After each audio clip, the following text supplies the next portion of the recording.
Senhoras e senhores, ladies and gentlemen, sejam muito bem-vindos a mais uma edição do PGCast, edição essa que eu já não faço a mínima ideia mais de qual número seja. Um dia a gente vai descobrir. Oi? Tem que... Pois é, o Protásio tem que me atualizar essa numeração aí. Aqui tá dizendo a 20.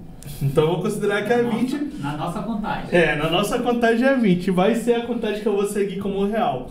Antes da gente começar o papo com os dois convidados que vocês já sabem quem são, tá na thumbnail, não tem muito como esconder. Vamos primeiro lembrar de quem faz o PGCast acontecer. Esse que, claro, é sempre aquele momento especial que a gente traz para dar voz àquelas pessoas que movimentam o nosso cenário de gamers aqui na nossa região. Então a gente já trouxe jogadores, já trouxe diretores de organização, a gente já trouxe empresas que têm envolvimento com jogos e agora estamos trazendo também produtores de jogos, né? A gente vai já chamar eles direitinho. Antes de tudo, falar então da Player Games, que é uma empresa especializada em produtos relacionados a jogos eletrônicos. Então a Player Games ela trabalha aí com computadores, consoles, vendas de jogos eletrônicos. Trabalha também com duas arenas, uma localizada na Djalma Batista, que é a Arena Alcatraz, e uma localizada na Avenida Getúlio Vargas, que é a Arena Castelo. Todas elas equipadas com computadores de altíssima qualidade, além de consoles, e possuem também a assistência técnica especializada. Lembrando sempre também de falar um pouquinho da galera do Ciesa. Ciesa que, representa muito nessa área de tecnologia, eles que vão até falar um pouquinho sobre. Ciesa que tem, né, a área de desenvolvimento de jogos lá começando agora, então já entrando também nesse novo momento que a gente vive no nosso mundo da tecnologia, está sempre se movimentando para ir se atualizando, e nada melhor do que uma instituição de ensino de qualidade tá aí buscando esse avanço também para profissionalizar a todos. Por fim, lembrar de falar sempre da galera da Ratoritech, que ajuda a gente com esse espaço maravilhoso, além dos equipamentos, produção, para que a gente possa trazer o melhor do PGCast para vocês. Bem, agradecimentos finalizados, certinho? Esqueci de alguém? Não, né? Então vamos para o que interessa, que é apresentar as estrelas do dia de hoje. Começar com ele, Rosas, que é game designer. Cara, e além disso, ele também é líder na comunidade local de desenvolvedores de jogos e tem como marco apresentações tanto na BGS e também participação em projetos inovadores, que ele vai trazer um pouquinho mais pra gente. E falar também dela, a Isabelle Ruana, que é produtora cultural de jogos, programadora por formação e é fundadora da Amazonas Game Dev e Manas Game Dev. Então, cara, eles têm história demais. E acho que melhor do que eu apresentar é vocês se apresentarem pra galera. Decidam quem vai falar primeiro. Posso começar, tá de boa. Então, e aí galera, primeiramente agradecer a todos vocês aqui pelo convite, muito obrigado. E, bom, eu sou Rodrigo Rosas, alguma galera já me conhece aí, mas pra quem não me conhece, eu sou game designer, né? Sou designer por formação, formado na FUCAP, antiga FUCAP aí. Antiga FUCAP. E eu já fui, eu comecei na indústria, né, como designer, UI UX, já fui artista e agora eu tô como game designer, né? E como foi muito bem apresentado aí, faço parte da liderança do Amazonas Game Dev, que é a associação de jogos daqui de Manaus, né? Daqui do Amazonas, de desenvolvedores no caso. E além disso, a gente tem alguns jogos lançados já, a gente está lançando um jogo agora pelo estúdio da qual eu faço parte, que é a Flying Sausage Game Studio, né? Que é o jogo Holobiches, e a gente tem uns projetinhos novos aí também. Quem sabe a gente solte alguns spoilers aí por aqui, né? Perfeito, vamos querer esses spoilers mesmo. E aí pessoal, eu sou Isabelle Ruana, devidamente apresentada aqui. Sou produtora cultural de eventos para criadores de jogos, então foco aí toda essa parte de fomentar essa indústria local, mas também sou programadora e produtora de jogos, né? Eu também faço parte desse meio, e aí, além disso, fundei algumas comunidades como o Manas Game Dev, que é focado para o público feminino. Inclusive, e não binário. Vim aqui vim divulgar a palavra. E também a associação, né, do Amazonas Game Dev, que é um âmbito mais geral, que a gente, além da capital daqui de Manaus, a gente também tem esse contato com o interior para alavancar toda a nossa indústria local, né? Perfeito. E acho que não existe ponto melhor pra gente começar essa conversa do que a seguinte pergunta: como que foi esse primeiro contato de vocês com o mundo dos jogos? Que, foi o que deu vontade pra vocês se encaminharem pra essa área? Bom, eu acho que a primeira vez foi quando eu era criança, né? Eu vi ali, eu não tinha nenhum console, eu não tinha computador, e eu emprestava um Mega Drive do meu primo. Caraca. Eu lembro nitidamente, assim, como é que era. Ele era meu vizinho, eu pedi o Mega Drive dele emprestado, ele não queria emprestar, só que a minha tia, né? Não, empresta aí e tal. Eu pegava, né? E eu jogava muito Mortal Kombat 3 Ultimate, eu via aquilo ali e ficava, meu Deus, como é que é fazer isso daqui desde criança? Então esse foi o meu primeiro contato, né? E aí a partir dali eu me apaixonei por jogos como jogador, né? Então meu pai, ele também gostava muito desse lance de cultura pop, de filme de super-herói, ele tinha uma locadora. Então tá tudo aglomerado ali, né? Nesse lance de cultura pop. E aí ele comprou um PlayStation 1 pra mim lá atrás, quando eu era criancinha também. Ele falou que era pra mim, né? Mas eu lembro nitidamente que ele comprou 2 jogos. Crash Bandicoot, que era algo mais infantil, né? E Medalha de Honra. Aí eu não jogava Medalha de Honra, que era de guerra, e ele ficava jogando no meu videogame, né? Então dava pra ver que ele comprou pra ele também, né? Então foi a partir dali, esse foi o meu primeiro contato, mas, cara, a partir dali a paixão já era certeira, sabe? E aí, quando eu fui pra faculdade, eu vi que tinha uma oportunidade ali, que tinha uma galera que fazia jogos aqui já naquela época, então eu comecei a transformar esse sonho num objetivo. Então foi muito nesse naipe, sabe? Enfim. Eu acho que a nossa trajetória nesse sentido é bem semelhante, né? Porque eu também eu sou a menininha do papai. Então, assim, desde criança, eu sempre fui muito grudada com ele, né? E ele só teve menina. Caraca. Mas ainda assim, é uma coisa que eu admiro muito na minha criação. A gente não teve muito essa diferenciação, sabe? De tipo, não, tu é menina, então tu não vai ter videogame. Ele me deu o meu primeiro Super Nintendo 64, né? Da Nintendo. E o Nintendo 64, né? Provavelmente dito. Então, eu sempre tive essa influência, eu jogava com ele. Eu também tinha muitos primos grandes, mas nunca ficava de fora, né? E aí eu lembro que um dos primeiros jogos que ele me deu era Donkey Kong. E qual era o outro? Acho que era... O Mario eu conheci muito depois, mas era mais Donkey Kong. E aí o dele, né? Assim como o teu, era o Indiana Jones. Então essas são as minhas referências, assim, de criança. Só que eu sempre fui aquela criança muito lógica, assim, né? Então, tipo, eu ficava olhando assim, pô, será que é possível fazer esse negócio? Quem que faz isso? Mas foi nessa fase gamer mesmo, né? E aí, encaminhando ali do ensino médio para a faculdade, né? Eu sou da área de computação desde os 14 anos. Fiz técnico. E aí eu fui mais para essa área de computação, que é uma das áreas que as pessoas primeiro correlacionam, né? Com a parte de criação, de jogos e tal. Mas que não é só essa que existe, né? Toda uma gama gigante de profissionais. E aí, durante a faculdade, eu comecei a ter esse envolvimento, tipo, com a área de jogos. E foi quando eu me interessei justamente por ter toda essa multidisciplinaridade de informações, de pessoas e áreas. E aí eu fui ingressando mais na parte de criação mesmo, né? Aí eu deixei de ser só gamer, virei também game dev, né?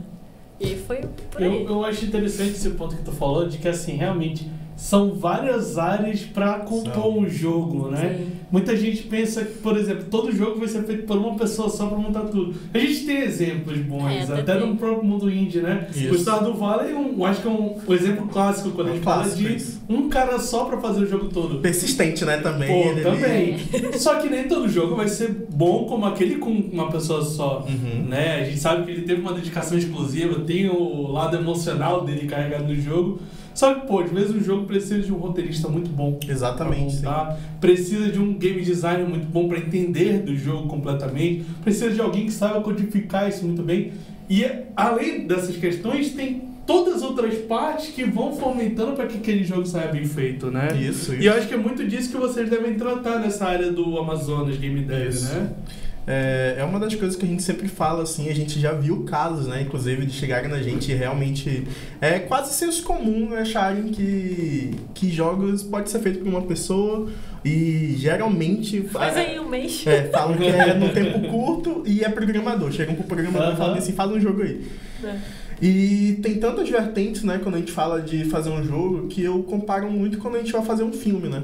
Tipo assim, tem muitas áreas ali dentro da produção de um game, né? Eu mesmo entrei, quando eu comecei, eu era muito pela parte da arte, né? Eu comecei, apesar de ter começado com design UI UX, eu tinha muito mais a parte artística, né? E aí eu entrei muito para esse mundo de fazer arte para jogos. Aí a partir dali, inclusive eu mesmo achava que não precisava tantas pessoas dentro de um jogo para fazer um jogo, mas acredite, quando a gente põe a mão na massa, a gente percebe que fazer sozinho é complicado. E a gente vê que tem muitas coisas ali pra gente poder fazer. Já chegou alguém com vocês, alguma empresa assim interessada, falando: cara, tu consegue fazer um jogo pra tu me entregar daqui uma semana? Vou passar pra galera assim? Já? Já imagina. Já chegaram. Mas o que vocês respondem nesse caso aí? Não dá. É impossível, né? Impossível. A gente pode trabalhar pro ano que vem. Aí a gente faz nesse tempo aí. Porque realmente a galera não tem noção, né? Do quanto é necessário para poder produzir um jogo. E eu achei interessante que vocês falaram aqui pra mim que vocês já tiveram participações em, alguns eventos gigantes no nosso país, né? Fale um pouquinho mais sobre isso pra gente. A gente tá quase gabaritando aí, né? Já. Tem uns novos que, inclusive, eu tô super ansiosa pra conhecer. Mas eventos como a Big Festival, que hoje faz parte da Gamescom Latam, que a gente teve agora em maio. BGS, que apesar de ser um foco muito mais comercial, ele hoje trata muito bem a parte do indie, né? Então, a gente foi na edição de 2022 e ficou super bem localizado. Eram muitos estandes, então, foi uma evolução muito grande, sabe? E são focos diferentes, né? São jeitos diferentes de você estar trabalhando com o desenvolvimento de jogos, né? Enquanto que a Gamescom é algo muito mais voltado para negócios, voltados para pessoas que desenvolvem mesmo em toda essa cadeia de produção, a gente tem a BGS, que é um cunho mais comercial. Então também os estúdios vão ter aquele foco mais de vamos vender, vamos falar com o público final. Não é tanta questão do contato, né? Do comércio de contatos. Isso.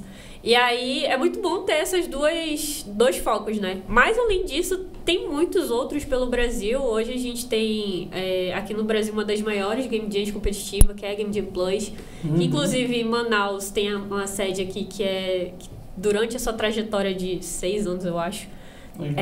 Seus participantes foram tricampeões já mundiais. Inclusive uma vencedora da Game Jam Plus. Olha aí. Eu só cheguei pra final. Eu sou finalista da Game Jam Plus, mas quando chegou no final, não passei de lá, mas ela conseguiu. Mundial. Eu posso falar um pouquinho mais sobre a experiência. Mas além disso, né, a própria Game Jam Plus, né, a Game Jam, ela é onde você vai criar o jogo. Sim. Então é como se fosse uma maratona. Muita gente na área de tecnologia conhece como hackathon. Sim. E aí você vai ali, num curto espaço de tempo, gerar um protótipo pra ver se aquela tua ideia faz sentido. E aí depois trabalhar mais a parte de negócio e tal. E assim, tem uma infinidade de eventos, né? Como eu falei, esses são os maiores que a gente tem até hoje.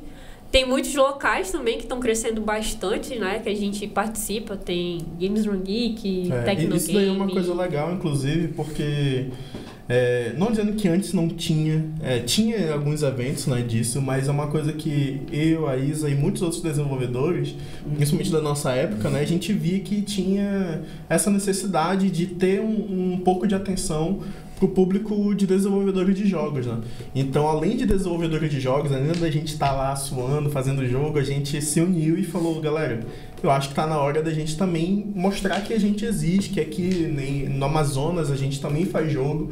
Então é algo que a gente foi muito atrás de fazer, os eventos foi a partir daí, né, que inclusive a Isa começou muito esse lance, depois eu me juntei para ajudar ela, principalmente nesse quesito dos eventos, né, de trazer para alguns eventos, teve alguns eventos, né, que a gente trouxe a parte de desenvolvimento, como o próprio Amazon Tecnogame, Games Run Geek também tinha uma área lá para desenvolvimento de jogos. E além de fazer parte da organização, como desenvolvedor, a gente participa dos eventos também, né? Então a gente participou... Eu só lembrei daquele que a gente inventou de organizar e participar ao mesmo tempo. Nossa, que foi da Ocean Game Jam. A Ocean Game Jam, ela acontece lá no Ocean, né, da OEAEST. E hoje a gente tem uma sede que é nacional, né? Então a gente recebe pessoas de todo o Brasil. É um formato híbrido, né? Tem o presencial e online. Ele é a sede de um evento global. E lá a gente foca muito mais no ensino, né? Não deixa só, as pessoas criarem ali, mas também dá esse treinamento e instrução para quem está começando a ter noção de nada. E aí a gente teve essa edição, né, que a gente inventou de organizar e ao mesmo tempo, bora fazer um jogo também. Nossa, foi... Deus livre. Não faço isso de novo. Caraca. Pô, e muito legal essa participação de vocês em eventos. E uma coisa que veio aqui na cabeça pra perguntar de vocês, como é que funciona a questão de incentivos para vocês nessa área? Tipo, existe algum incentivo de governo, alguma coisa, incentivo privado para vocês? Como é que funciona essa questão? Olha, a Isa até pode falar um pouquinho disso também, mas uma das maiores coisas que a gente tem, inclusive, principalmente aqui no estado, né, é algumas leis de incentivo e realmente tem algumas dessas leis de incentivo que vêm pelo governo, que são pelos editais, né? Tem o da própria Softex, né? Da onde que é da Softex? É da... Softex. É a Softex. Mas eles também têm alguns editais, então a maioria desses incentivos vem de alguns editais. Então, a partir desse momento, desses editais audiovisuais, que engloba às vezes filmes e outras coisas, dá pra gente encaixar jogo ali. Dá pra ser melhor? Dá. A gente tenta lutar pra ser melhor sempre, né? Em cima dos valores, em cima dos editais. Mas é algo que a gente está na luta, mas existe sim um tipo de incentivo. E até uma dica, né, voltando até para a parte dos eventos, nesse lance de game indie, cara, participem, principalmente quem é indie game dev. Legal. Vão participar dos eventos, vão atrás de sabe, tá sempre ali presente, porque isso foi uma coisa que sempre ajudou a gente, né? No sentido da gente querer mostrar realmente que existe desenvolvimento aqui. Então, quanto mais pessoas estarem nos eventos, estarem falando sobre isso, comparecerem ali em algum canto, maior a gente vai ficando, né? E mais respeitado a gente vai sendo também, né? Eu acho que esse é o ponto, né? Como desenvolvedor. O fator regional, alguma vez já foi um dificultador para vocês? O fato de vocês serem daqui de Manaus? Sim e não. Responder isso daí, sim e não. Porque, entre aspas, é uma coisa que ajuda e outra... Porque, por exemplo, ele já me entregou, né? Quando a gente competiu e ganhou mundialmente, né, o melhor jogo do ano, que inclusive foi durante a pandemia, então foi uma situação assim, meio... Ali foi o meu ponto de escape, sabe? Daquela situação que a gente tava passando. Tipo, vou focar nisso daqui, não tem mais nada pra fazer, não dá pra sair mesmo. Tipo, tudo parou. E foi assim, um resultado muito, tipo, que a gente não esperava, real, assim, fora da realidade. E foi com um jogo que tratava de uma temática realmente regional. Então, você consegue ver elementos ali, como a Praça do Largo, prédios que são antigos aqui na cidade. E elementos totalmente culturais, que quando você lança, assim, a gente não fez aquele que a gente fala... como é que é a palavra? Quando a pessoa usa de um jeito aquela temática regional... Fez uma regionalização? Não, eu esqueci a palavra. Boa pergunta. Não sei. É tipo datado, Eu esqueci. TV. Não. É quando a pessoa usa de uma forma forçada. Tá. Eu esqueci a palavra. Tem uma palavra pra isso. Isso, estereotipado. É essa palavra. A gente não quis focar nessa parte. A gente quis realmente mostrar como você tá aqui na região. Sendo que a nossa região, ela é muito multirracial. Você tem indígenas, brancos, pretos, pardos, enfim. E tem toda essa cultura junto. E a gente quis passar isso no jogo. Tanto é que tem pessoas que conhecem o jogo, não percebem que o jogo é regional. Mas tem uma galera que é muito focada em cultura, e geralmente isso é no estrangeiro, que eles... Nossa, esse jogo trata da região, não sei o quê, e vem muito atrás disso, sabe? Por isso que é um sim e um não. Às vezes a gente vem aquela síndrome de que vem de fora é melhor, mas às vezes também, tipo, a gente criou isso aqui, a gente ganhou isso aqui, e isso ajuda também, sabe? Eu ia até falar um pouquinho sobre isso também, porque que é sim e não, é porque, tipo, a nossa região, ela é muito rica. Culturalmente, assim, falando, ela é riquíssima em histórias, em contos, então, tipo assim, ela é atraente, então é algo que ajuda. Mas às vezes o que não ajuda é justamente o fato do estereótipo, sabe? E assim, aí eu não sei como é que vai ser no corte, inclusive, polêmico, mas várias vezes eu e a Isa, a gente já foi para outros estados e claramente tem pessoas que realmente conhecem o que é o Amazonas, conhecem a parte de desenvolvimento daqui, mas, véi, a gente já encontrou pessoas que realmente acham que aqui é só mato.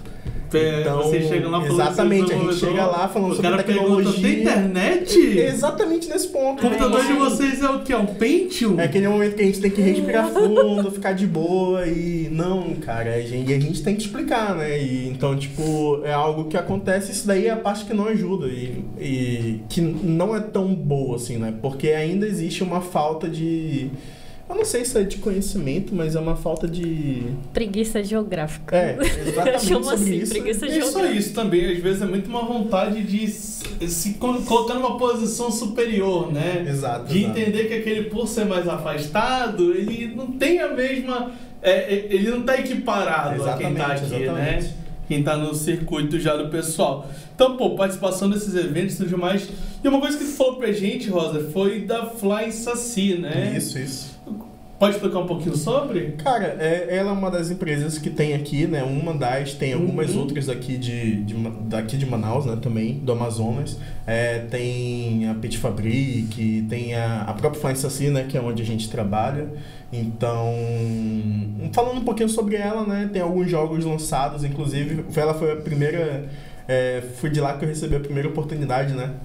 Até falar um pouco sobre o meu mentor, que é o próprio professor Silker Teles. Ele foi uma das pessoas que me viu lá na faculdade, ele era professor lá da faculdade. Então eu fiz um TCC, que era um guia ilustrado. Cara, até hoje eu não faço noção por que eu fiz isso, mas era um guia ilustrado da mitologia nórdica. Sendo que, pô, tem a nossa mitologia ricaça aqui, mas eu acho que agradeço muito ele, né? Porque ele teve a visão de ver ele, pô, eu acho que dá pra nascer alguma coisa daqui, sabe? Então foi muito nesse sentido.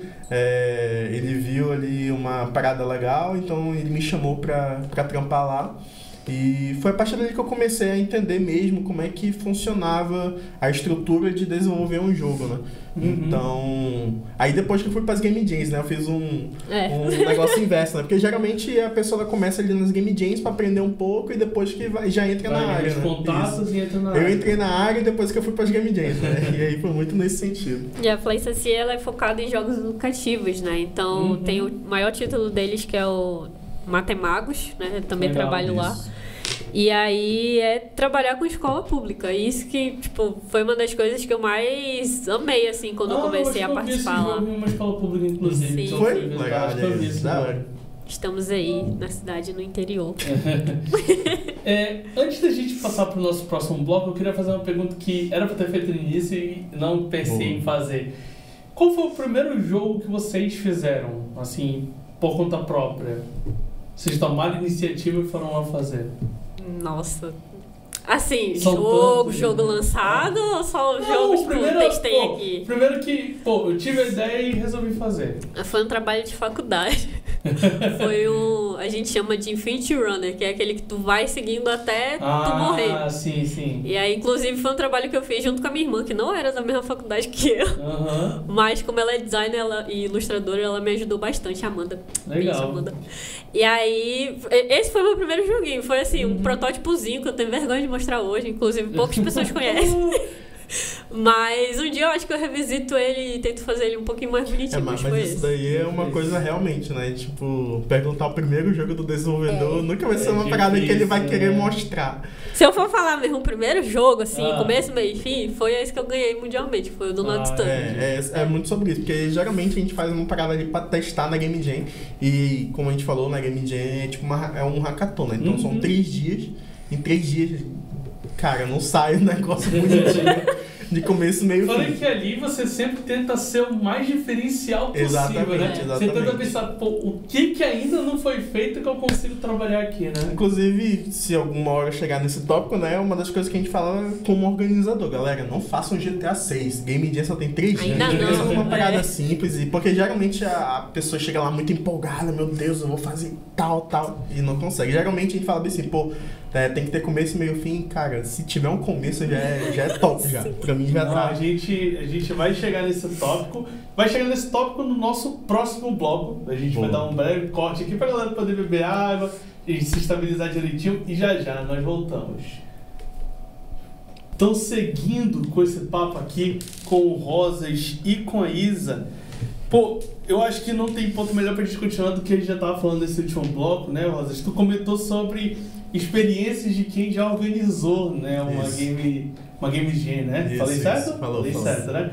E aí, quais são as dicas que tu passa pra galera? Cara, assim, as dicas que eu passo não é nem como organizador, foi do que eu sofri como participante. Porque, até falando um pouco, né, tipo, como eu entrei primeiro já direto na indústria, então, tipo, eu entrei já fazendo um jogo ali que já tava ali em andamento, realmente dentro da indústria de jogos, que foi o próprio Matemagos, né, então eu já tava ali inserido e depois eu fui, vou fazer uma Game Jam, né.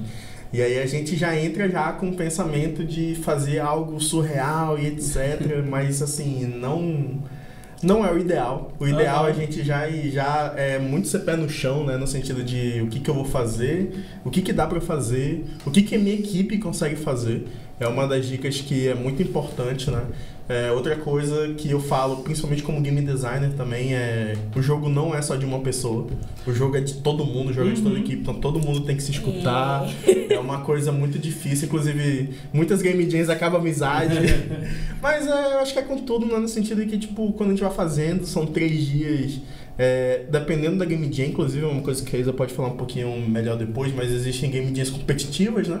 Que essas sim são mais sangue no olho, que a galera realmente quer ali fazer uma parada muito top pra poder ganhar. Geralmente tem prêmio em dinheiro, e então tem troféu. Sim. E tem as Game Jams colaborativas, né? Que são mais Game Jams mais de boa, que são as que a gente incentiva, inclusive, o pessoal a começar por elas. Que são as Game Jams que são um espaço de tempo maior, tem uma estrutura ali com mentorias, com palestras que vão ajudando as pessoas que estão ali participando dessas Game Jams a realizar ali de uma maneira melhor, né, ali o produto, né, o jogo. Entendi. E Isa, quando for completar a tua resposta, eu queria que tu comentasse também um pouquinho pra galera entender, porque assim, vocês falando que a Game Jam explicaram um pouquinho sobre como é que funciona uma, né, mas acho que vocês podiam falar pra galera, tipo, como que é na realidade de alguém que tá participando? Vocês pegam um tema, como é que funciona a divisão de uma equipe, pra galera ter uma ideia de como funciona melhor. Entendi. Eu já participei de várias, assim, né, acho que antes de eu organizar a primeira Game Jam, assim, eu acho que eu já tinha batido 10 Game Jams. Caraca. Isso, de vários recortes diferentes, tanto de gênero, quanto de regionalidade, enfim. E aí, online, presencial. E uma coisa que a gente percebe muito é você primeiro entender qual é o seu objetivo naquela Game Jam. Muitas pessoas, por exemplo, já tem uma noção do que é desenvolver jogos, já sabe mais ou menos para onde vai, então participa da Game Jam para ter portfólio. Mas tem aquelas pessoas também que não sabem para onde vai nada, tá ali de paraquedas, quer entender o que é. Então a primeira coisa que eu geralmente falo para essas pessoas é: saibam qual é o seu objetivo nessa Game Jam. É você aprender a trabalhar com outras pessoas, é você aprender, sei lá, uma nova ferramenta que você estava estudando esses dias e quer testar na prática, é você conseguir fazer um jogo do início ao fim. Então, saber o seu objetivo para aquele foco, né? Aquela Game Jam. E aí, as Game Jams, elas têm temas, né? Algumas têm só um e algumas têm, tipo, 5, que tu pode escolher um ou misturar. E a gente tem também o que a gente chama de diversificadores, que é, tipo, uma dica, assim, tu podia fazer um jogo em preto e branco, assim, mas só pra meio que incrementar e dar ideias também pras pessoas, né? Porque quando você chega assim, né, como o Rosas falou, a pessoa quer chegar lá fazer um GTA, quer fazer um Cyberpunk, quer fazer... Mano, a gente viaja. A gente fala, calma. Vamos pensar um pouquinho mais embaixo, assim, vamos pensar mais no começo. Vamos focar uma mecânica, principalmente, pra tu saber como que vai ser, né? Fazer todas as partes. E aí essas pessoas, elas tentam desenvolver focado nisso. E aí, por segundo, tem que saber o que tu precisa pra fazer isso, né? Eu vou precisar, vou fazer um Flappy Bird, por exemplo, que muita gente conhece. Eu vou precisar de um programador, que tem que fazer um negócio, né, ser interativo. Vou precisar de um artista, porque vai ter que precisar de toda a arte, todas essas questões. Geralmente esse artista é um designer de UI UX, então toda aquela interação que o jogo te mostra como é que funciona, o que tu precisa apertar e essas coisas assim, como é que vai ser essa experiência. O próprio game design, que é os desafios que tu tem que passar, então ali o Flappy Bird tem um desafio mínimo que é tu conseguir passar entre as barrinhas, mas tu tem que saber, tipo, quando é que o jogador vai cansar disso, como que é a dificuldade, tipo, vai ser mais perto nessa fase, essa fase vai ser mais longe. E o produtor, que muitas vezes muitas pessoas não conhecem, mas ele é muito importante, tá? Porque é a pessoa que meio que vai gerenciar a equipe e vai, tipo, gente, olha, a gente consegue fazer até aqui. Se a gente quiser entregar algo que faça sentido, que, tipo, não vai estar quebrado ou algo assim. Ou então é a pessoa que negocia também, né? De tipo, eu acho que a gente pode fazer esses 3, se der tempo a gente faz mais. Então, geralmente a gente ajuda na hora de ter esses papéis de ideias e também de formações de equipe, né? Porque a pessoa, como a gente comentou, pode querer fazer sozinho. Tem uma coisa legal que a gente faz, né? Que a gente está começando a transformar culturalmente dentro dessas game jams que a gente organiza, que é o Vai Dar Namoro, né? Que é tem gente que já vai com equipe, né? Pra fazer, inclusive, um dos meus primeiros jogos ali concluídos foi o Dual Hero, que foi com ela. E ela como programadora na época, né? Eu ali como artista, como várias coisas, inclusive acumular função em game jam é algo normal. Legal. Ele era um Infinity Runner, né? Acho que Infinity Run é uma das... Outra dica é boa. Infinity Run é um ótimo gênero pra quem quer começar a fazer game jam, porque é algo simples, é algo legal de se jogar também. É utiliza algo todas as isso, utiliza todos os conhecimentos. E acho que, mas depois, assim, em termos de fazer um jogo mesmo, acho que foi o Regrow, né? Inclusive foi do grupo do Bafomé, acho que eles estão assistindo, um beijo pra vocês. Que esse foi o jogo que a gente foi finalista, né? Aí ela ganhou. Mas esse lance do Vai Dar Namoro que a gente faz é muito no sentido de você foi sem equipe pra lá. E aí tá sobrando lá, pô, eu sou programador, e tem outra pessoa que é artista, a gente junta a galera que não tem ali, e a gente pega o microfone mesmo e vai falando, aí galera, se apresenta aí, a pessoa vai lá no palco e fala assim, então eu sou tal, sou artista, e olha aí, ó, tem alguém querendo artista aí, tá? E geralmente levanta a mão e fala assim, pô, eu quero um artista aqui e tal. E a gente fala, aí, ó, deu match já, então a gente vai fazendo esse Tinder Game Dev nas Game Jams, que é bem legal. Eu acho que ainda tá meio sentido pela derrota do Game Jam. Não, mas não foi na mesma edição, não. Não, foi em outros anos. Essa edição que eu ganhei foi em 2020. Tem outra pessoa, que inclusive eu queria falar também nos projetos com ele, que é do Sardinha, que foi que perdeu pra mim nessa edição. Foi em 2020. Mas aquele participou foi em 2023, né? Quando eu participei, foi a Global, né? Primeiro que a gente entrou. A Global é aquela que é mais colaborativa, que foi que eu fiz esse meu primeiro joguinho mesmo e tal. Eu peguei pra fazer. E aí ela me ajudou. Nesse sentido, ela já era vencedora já na época, então eu falei, meu Deus, uma vencedora na minha equipe aqui, vai dar bom. E o joguinho ficou realmente muito bom. E aí, no da Game Jam Plus, foi a competitiva, né? A gente juntou uns amigos que... A gente se juntou porque a gente tinha esse interesse também em desenvolver jogos, e a maioria era muito talentoso em cada área, então a gente falou, pô, acho que a gente dá match pra fazer uma parada. Então tinha gente ali fazendo 3D, tinha gente fazendo programação, tinha gente fazendo arte, então uma parada bem legal. E a gente fez esse joguinho que é o Regrow, né? Mas foi de 2023. Aí no dela foi de 2019, né? Foi de 2020. Sim. Mas nas duas tava esse daí, tava essa pessoa que era o Caio Sardinha ali fazendo o jogo, né? Uma coisa que passaram aqui pra mim, Rosas, que disseram pra mim que vocês estão envolvidos, né? É num projeto chamado, eu espero estar lendo certo, que é o Hollow Beast Academy. Isso, certinho? Certinho. Então explica um pouquinho mais sobre isso pra galera. Cara, o Hollow Beast Academy, ele é um jogo que ele tá lançando agora, né? É pela Flying Sausage Game Studios, né? É o jogo também desse estúdio, né? E eu participei da produção desse jogo como game designer. Eu acho que foi um dos primeiros projetos que eu fui game designer do início ao fim. E ele é um jogo educativo, que ele é um RPG-like Pokémon, sabe? Então ele é de capturar os bichinhos, só que os bichinhos eles são baseados na nossa fauna e flora daqui do Amazonas, sabe? Essa que é a graça porque eu vi aqui que é Hollow Beast, né? Eu entendo que deve ser algo com hologramas, né? Seriam animais em hologramas? E, na verdade, tem toda uma lore em volta disso, né? Uma história do porquê que é Hollow Beasts, que a gente chama eles, né? Eles não são bem hologramas, eles vêm do mundo digital. Exatamente. Aí, em vez de de... De Pokémon vai pro Digimon. em vez de... Esse que eu entendo muito. que a gente pega muitas estranho, referências, né? Uhum. E aí uma das formas de capturar esses bichinhos são com as holocartas, né? Então são... Aí é Yu-Gi-Oh! Agora. Aí já puxa o Bakugan, pô. Bakugan. Caraca. Mas ele é muito disso, ele é um jogo muito legal, ele Uhum. é muito bonitinho também, né? Tem algum Então, spoiler que tu pode dar do jogo? A gente fez uma prévia dele até pra gente fazer uma fase de teste, entender como é que era o... Como é que era, né? Que a galera ia sentir na BGS do ano passado, de 2022. Tem algum beta E disponível aí- dele pra galera? Tem só o vídeo promocional, o beta não ficou disponível não. Mas quem quiser acessar, tá lá o canal, né? No próprio canal da Flying Saci, também tem o canal Tá do aí. Holobish Academy. Entra lá que tem lá uma préviazinha, tem uns videozinhos também. Tem o próprio Instagram deles também, Uhum. que é muito bom, então... Na visão de vocês, como que vocês enxergam o cenário atual que a gente está tendo aqui, tanto na nossa região quanto no nosso país, para desenvolvimento de jogos? Caraca, Essa aí pergunta é forte. a gente já parou da parte legal, né? Agora que a gente tá indo pra polêmica já. Daqui a pouco a gente volta pra falar. Tava tão gostosinho, né? Só falando das coisas boas.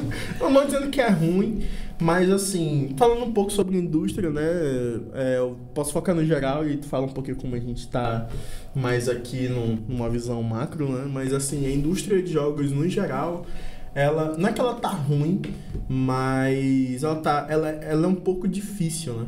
Por vários É fatores. desafiador. É desafiador, exatamente, né? Então, você produzir jogos já é complicado, assim, no mundo, sabe? Tem muitos fatores que deixam isso complicado, tem muitos fatores que deixam isso difícil. O primeiro é como conseguir verba para jogo.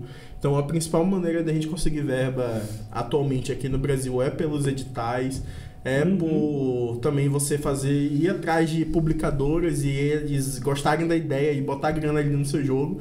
Mas saiu uma pesquisa recentemente que fala sobre a indústria mundial de jogos e dos jogos AAA, assim, a maioria dos que fazem sucesso hoje em dia é pela grana mesmo investido pelo próprio pessoal do estúdio, sabe? Então, tipo assim, indie game dev sofre porque a gente não tem grana para poder investir no nosso próprio jogo. Então, além da gente ter que ir ali desenvolver o jogo, a gente tem que também fazer essa parte business, né? Da gente também tentar vender o jogo. E esse é um ponto interessante. Jogo, ele é como se fosse um produto e a gente tem que vender ele, então isso torna também um negócio, né? Então é algo que a gente também sempre frisa nos eventos, além de você ter essa técnica, essa hard skill de fazer jogo, a gente também tem que saber vender. Então tem que ter essa parte de marketing, tem que ter essa parte de vendas, tem que ter essa parte de você conseguir falar sobre o que é o seu jogo, sobre o que é o seu produto, porque a gente tem que ter dinheiro, né? Tu acredita que o que falta então para o nosso cenário de desenvolvimento aparecer mais para o mundo é muito essa questão de investimento? Porque assim, há um tempo atrás eu ouvi que um jogo brasileiro estava sendo lançado e estava sendo muito divulgado. Eu não vou lembrar o nome agora qual era. Era um jogo estilo RPG também. Spyro Enigma do Medo, do Cellbit. Não, era um outro. Mas era RPG. E ele tá sendo muito divulgado na época, tudo mais. Só que é muito raro a gente ver a nossa indústria fazendo um jogo assim, a ponto de ser divulgado. A gente não consegue ver um jogo que assim estoure mundialmente e seja brasileiro. Você acha que o que falta mesmo é só o incentivo, então o investimento? Eu acho que a gente vai para um outro perfil também e falando num contexto mais Brasil, né? Hoje muitos desenvolvedores eles produzem seus jogos ali no terceiro turno, acho que posso dizer. Porque tem o trabalho ali, né, do dia a dia, dos 8 horas e tal, aí produz do seu próprio investimento no tempo livre, né? E a gente vê muito esse perfil. São poucas as desenvolvedoras hoje que tem assim, a empresa de fato que sobrevive da própria produção, né? Porque tem essas questões, né? Às vezes existe um investimento, mas por ser até um mito, né, que a gente tem, por ser jogos a galera entende que é algo que é tipo, é uma brincadeira. Tipo, aqui em Manaus a gente passa muito por isso, né? Tipo, a gente geralmente são os adolescentes que querem ingressar nessa área, né? Nessa idade que a gente tem essa vontade de criar jogos. E aí muitos pais entendem que aquilo ali é só uma brincadeira, que não vai ter carreira. E aí a gente tem todo um trabalho de tentar explicar, olha, isso aqui é uma carreira, e não só para a parte de jogos, mas você conseguir também trabalhar em muitas outras áreas da tecnologia, né? Então a gente tem essa questão desse perfil, né? Tem já também essa imagem de que as pessoas não entendem que dá para fazer, por exemplo, jogos educativos, que a gente chama de serious games. Também tem jogos que, por exemplo, são para treinamento. Você pega um simulator da vida, aqueles ou de comida, que tu faz lá comida no restaurante, ou o seizure simulator, que é de cirurgia. Isso, para algumas empresas, realmente ajuda as pessoas a estarem fazendo treinamento, sabe? E aí a gente tem os jogos de entretenimento, que são esses que os mais gerais. Vou sentar aqui no final de semana, descansar a cabeça e tá jogando, sabe? Então a gente tem muito essa questão. E aí a gente para num ponto também de saber fazer marketing, né? Que além do investimento é tu saber vender, é tu ter essa parte que o Rosas inclusive comentou muito bem, que é tu saber vender esse produto, né? A gente tem a questão que a gente é muito apaixonado pelo que a gente cria, mas aí às vezes tu tem que, dá pra cortar isso daqui pra poder vender. E aí vai muito disso, de tipo, o investimento, entender que aquilo ali é uma indústria que vai produzir algo que vai atingir a massa, e também os produtores conseguirem vender, conseguirem divulgar e estourar essas bolhas, né? Porque, na real, assim, quando tu vende um produto, é meio que o produto que vai te sustentar, né? Tu vai vender, alguém vai comprar, tu vai te sustentar. Mas até chegar nessa parte do produto, você precisa estar desenvolvendo o produto, né? Então a gente olha para esse lado que as pessoas estão ali trabalhando naquilo, desenvolvendo aquilo durante o tempo. Às vezes é 1 ano, às vezes é 5 anos, sei lá, tem jogo, por exemplo, o GTA que é 10 anos. Isso, né? Que eu ia falar, inclusive, né? Muito no sentido também da gente separar um pouco o mercado, até porque indústria indie, independente se vai ser, a gente fala no aspecto nacional ou internacional, a indústria indie, ela é algo que está ali, infelizmente, é o que está ali muito escondido atrás dos AAAs, né? Porque, assim, o gamer comum, ele quer jogar os AAAs, né? Ele vai atrás de um Assassin's Creed, ele vai atrás de um GTA, mas a maioria desses jogos, eles são feitos por estúdios que têm bilhões, né? O GTA aí tá gastando 2 bilhões, que é algo, assim, absurdo, é quase o PIB de um país. Então, tipo assim, não tem como concorrer com isso sendo indie. Só que o negócio a indústria ela cada vez mais vai colapsar por causa disso, porque em termos criativos, quanto mais investimento tem, mais pessoas mandando no que vai ser o jogo vão ter também. E o indie é uma das partes boas, inclusive, de não ter essa parte do investimento assim pesado, é que tem mais liberdade criativa. Então é por isso que é uma coisa que eu sempre falo, que a indústria indie é o que vai salvar a indústria de jogos, porque a gente vê, assim, não sei se tu joga, mas se tu joga, tu consegue ver, inclusive, que, sei lá, nos últimos 5 anos, ou até mais 5, 7 anos, a gente vê muito jogo AAA repetitivo. Sim. Beleza, pode mudar gráfico, pode mudar muitas coisas, mas, assim, em termos de mecânica, o gameplay é basicamente a mesma coisa. Então, tipo assim... Tem aquela fórmula segura. Exatamente, já tem aquela receita de bolo. Então, aonde que a gente vê inovações? É no mercado indie. Então, ver uma gameplay totalmente inovadora ali é porque no indie a gente pode justamente testar essas coisas novas sem ter uma pressão ali em cima, de, tipo assim, o público não vai gostar. Cara, ultimamente tem sido muito a mesma coisa mesmo, tá me falando. Muito jogo meio semi-aberto, câmerazinha no ombro. Isso, muita gente reclama disso. Um pouco diferente da outra. Muita gente reclama disso daí. Eu até penso muito no caso, por exemplo, do God of War, né? Isso. Que ele tinha um estilo de jogo muito próprio, que foi o que fez muitas pessoas gostarem, e ele teve que se adaptar para o estilo que já estava todo mundo se acostumando, né? Para poder se retornar. Lembro que meu pai, que gostava muito dos originais, né, que ele gostava do Hack and Slash, quando ele foi jogar o novo, ele jogou 10 minutos e parou, porque não é o estilo dele.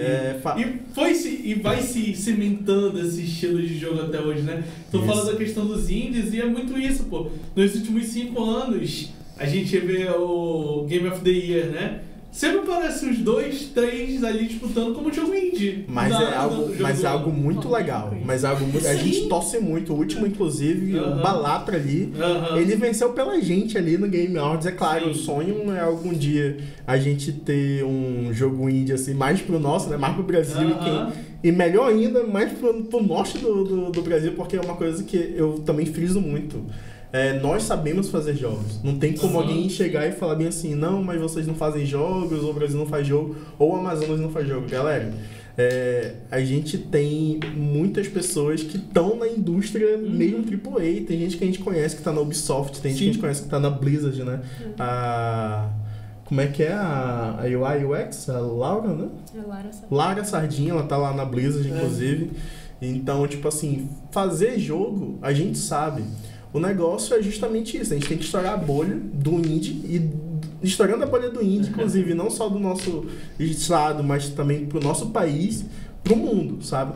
Então, acho que esse é um ponto. Inclusive, é um ponto bem interessante, porque a gente falou, né, do jogo do Cellbit lá, o Enigma do Medo, mas quando foi lançado, apesar de ser indie, ele não era AAA, no dia do lançamento ele tava, tipo assim, top 3 mais baixados da Steam, na frente de um monte de jogo, acho que na frente de Call of Duty, na frente de um monte de game, sabe? Só que o negócio como é indie, não passa ali da bolha pra todo mundo saber disso, sabe? Mas é algo bem interessante. Eu concordo que, cara, tem que aumentar muito ainda, principalmente a divulgação disso. Isso. Porque, olha, eu tô conhecendo hoje o estúdio de vocês, né? O Amazonas Game Dev, mas pra ser bem sincero, até hoje eu só conhecia um estúdio no Brasil de desenvolvimento de jogo, que eu conhecia por conta de um podcast que eu escuto que já fez jogo com eles, que é a Killbyte. Sim, o 99 Vidas fez jogo com eles, aí eu passei a conhecer. Então, assim, tirando eles, eu não conhecia outra daqui do Brasil que fizesse esse jogo. Então, assim, é o que tem que ser mais divulgado por aqui. Porque é uma indústria que só cresce hoje. E é muito difícil de parar o crescimento da indústria de jogos, né? A gente vai agora fazer mais um breve intervalo pra gente passar pra nossa sessão de 10 perguntas. Boa. São 10 perguntas tranquilas. Olha aí. Tranquilas. E já nós voltamos. Então vamos lá, sessão das 10 perguntas com Rosas e Isa. As 10 perguntas aí fica. Não é pra tipo uma pergunta pra uma pergunta pra outra, soma 10, tá? É uma pergunta e os dois respondem. Boa. Então vamos lá. Hobbies fora a área de jogos. Putz. Outros gostos, vamos lá. Eu faço crochê de vez em quando. Crochê, tá aí. Hobbies, eu jogava muito basquete antes, mas atualmente eu gosto muito de assistir Fórmula 1. Uma coisa que a gente estava até conversando um pouco antes de começar o programa, é um vício que eu tenho atualmente. Gosto de desenhar, gosto de assistir muito filme, muitas séries, eu adoro cultura pop. Então assistir anime, desenho, série, filme, tá muito intrínseco. Então quando eu não tô trabalhando, eu tô assistindo filme ou série. Eu também tenho um lado mais de musical, né? Então toco teclado e gosto de trabalhar, de estudar idiomas também. O que achou da corrida de domingo do Bahrein? Cara, é muito boa. Piastri e God, né? Piastri e God. Tem que ter a pergunta pra valorizar a pauta, né? Qual o jogo indie preferido de vocês? O meu, né? O do Not Disturb. Do Not Disturb, né? Eu ia falar. Vem aí, vai voltar, a gente vai lançar ele. Quem tá aguardando, que eu sei que tem muita gente que manda mensagem até hoje assim, e aí, mano, cadê o jogo? Quero saber o resto da história. Mas vem aí. Cara, é isso. Acho que jogo indie favorito, eu colocaria ali no Stardew Valley também, mas assim, eu vou fortalecer nós. Então qualquer um assim da nossa região, que também é jogo indie, a gente tá ali independentemente fazendo jogo, suando ali. Então o Not Disturb é um bom também. Tem o Regrow também, que é muito bom. Tem o que mais? O do Sardinha. O Forest of Tale, inclusive eles são finalistas na edição desse ano, estão representando aí o Amazonas e a gente vai descobrir em junho quem que vai levar isso daí, eu espero que seja a gente. Legal. Eu não vou dizer meu jogo indie favorito, porque algum dia a galera vai saber, porque a gente fez um programa de 10 jogos da vida, né? Olha aí. E lá o meu top 1 é um jogo indie. Então, top 1 jogo indie? Agora quero saber. Agora um dia você vai saber. Dia você vai saber. Tá lá. Um dia vai sair esse programa. Qual o jogo que vocês fizeram perfeito, do início ao fim? ficar me repetindo. Tá, vai. O do Not Survey é um exemplo, mas eu acho que também o Holobeast Academy que a gente tá fazendo agora é um exemplo muito legal. Porque a gente teve, né, toda essa liberdade criativa, é um jogo que tem muitos elementos regionais e é um cunho educacional, então acho que ele é um bom exemplo. Eu fico também com o Holobeast Academy também, é um negócio que ficou bem legal, né? O projetinho ficou um projeto bem fechadinho ali. Não existe melhor propaganda do que a sua própria, né? Exatamente. Qual o console preferido de vocês? Putz! Tu falou que as perguntas iam ser de boa, isso daí de gera porrada, isso aí gera guerra. Assim, eu gosto muito da Xbox com Kinect, porque eu gosto muito de Just Dance. Mas eu também sou muito nintendista, né? Até porque eu comecei com Nintendo, hoje eu tenho Switch. Então eu fico aqui nesse meio tempo. Tá. Não, bora dar um disclaimer antes. A gente tem todos os consoles, né? Vamos falar isso. A gente tem PlayStation, tem Xbox. Você jogou todos os jogos? Tem Nintendo. Não todos os jogos. Longe disso, mas todos os consoles a gente tenta ter ele, né? Pelo menos. O último que a gente comprou foi o Nintendo, né? Aí eu comprei o meu, aí ela queria jogar muito no meu. Não, vamos comprar um pra ti também. E aí ficou 2 Nintendo lá. Mas console é PlayStation. Eu gosto muito do PlayStation. Ele é sonista. Ele é sonista. Não tem como. Mas né? não tem tipo um dos 4, um dos 5 que tu diga, esse aqui é o especial pra mim. É PlayStation 5. Não, tá, o 5, beleza. 5 é o mais atual, né? Tá. Qual foi o evento mais especial pra vocês? Ai, meu Deus! Acho que o Humanas Game Jam, aqui é o Humanas Game Dev. Beleza. Porque hoje na indústria a gente, tanto na indústria geral quanto aqui em Manaus, muitas pessoas falavam, tem muita menina que desenvolve jogos e tal, isso em todas as áreas, né? Desde programação a arte, enfim. E aí a gente fez a primeira edição ano passado, inclusive a gente já tá organizando a desse ano, que vai ser em maio. Vem aí. E aí a gente teve 4 jogos, né? Teve a participação de 40 meninas e pessoas não binárias, então foi algo assim inédito e muito especial pra mim. Legal. Do meu como participante, do meu não tem como falar, eu gostei muito da BGS, ó. Apesar de muita gente falar da BGS, foi a minha primeira vez na BGS em si, também apresentando alguma coisa lá. Então, a oportunidade de estar lá mostrando o jogo, ver a galera lá jogando nosso jogo, uma galera que é gamer de lá, de outro estado, a gente, tipo assim, não sabendo como é que seria, foi uma experiência bem legal. Então foi a BGS. Beleza. Qual é a dica primária que vocês dão pra quem tá começando? Estuda.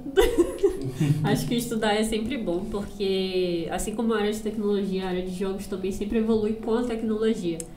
Então tem que estar sempre se atualizando, sempre estar por dentro do que está rolando de tecnologia em si, mas também se aprimorando para soft skills, que é você conseguir ter um trabalho interpessoal muito bom para estar interagindo, porque os projetos sempre vão ser em equipes, né? Legal. Como ela já falou do soft skill, que eu acho que é o que é o mais importante dentro de uma equipe, tu tem que saber conversar e se comunicar com outras pessoas, é muito importante. Eu vou falar outra coisa que eu acho importante, que é descanso. A parte de fazer jogo é uma área muito criativa, então assim como toda área criativa, tu tem que saber ali medir as coisas, e se tem algum momento que tu tá travado, tá muito bitolado em alguma coisa, às vezes a resposta, eu falo muito disso nas palestras de game designer, às vezes a resposta vem quando tu tá assistindo algum filme, quando tu tá lendo alguma coisa, e não quando tu tá ali muito focado naquilo, sabe? Legal. Então, e por fim, se vocês quisessem resumir essa jornada de vocês no mundo dos jogos e o que motiva vocês a se manterem aí, vocês conseguem resumir isso em uma frase? Continue a nadar. Grande dó. Não tinha como ser melhor. Uma frase, eu vou parafrasear aqui o Hideo Kojima. Cada pessoa tem uma história para contar e fazer jogos é a minha forma de contar a minha história. Perfeito. Não tinha como ser melhor. Passar agora pela nossa parte final de agradecimento. Já acabou as 10 perguntas. Boa, foi boa. Passaram bem. Passamos. Então vamos lá. Tiraram. Pô, aí é com vocês. Escolham quem vai começar os agradecimentos finais. A câmera é aquela ali. E aí vocês. Posso ir? Então, primeiramente, né, já que eu vou começar aqui, eu gostaria de agradecer primeiramente também a todos vocês mais uma vez pelo convite, pela oportunidade, é uma coisa muito boa, como eu falei.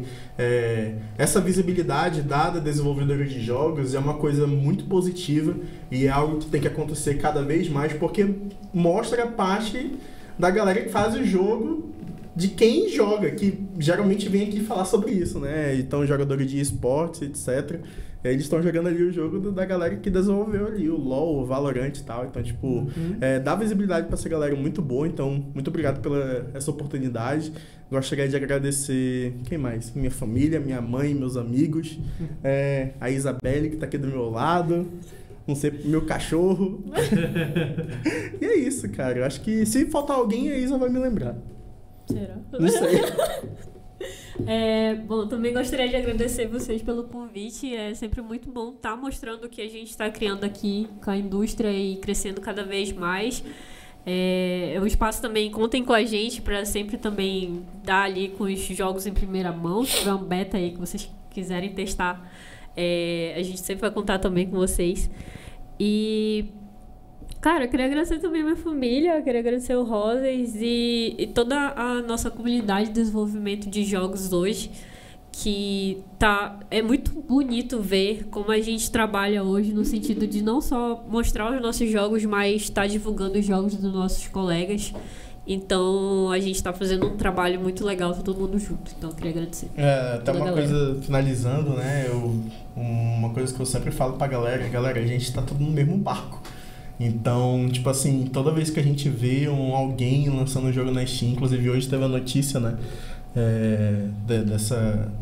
tem um jogo que ele tá entrando na Steam agora, na wishlist, que é o da Clareira, né, então quando a gente vê, assim, a gente se emociona, porque a gente viu desde o começo ali a trajetória, como é que foi feita, onde que eles foram nos eventos, e agora a gente vê em wishlist. Começou com o jogo de um homem só, né? Isso, então, tipo assim... toda vez que acontece alguma coisa dessa, cara, a gente se emociona porque é um tipo de representatividade que a gente tá tendo pra lá, sabe? Tipo, então é algo que, é um dos agradecimentos que eu também tenho a toda a comunidade Game Dev que a gente tem aqui. Eu sou fã de todos vocês, tá? Então, é isso. Antes de eu finalizar, a galera que tá começando, consegue chegar até vocês como?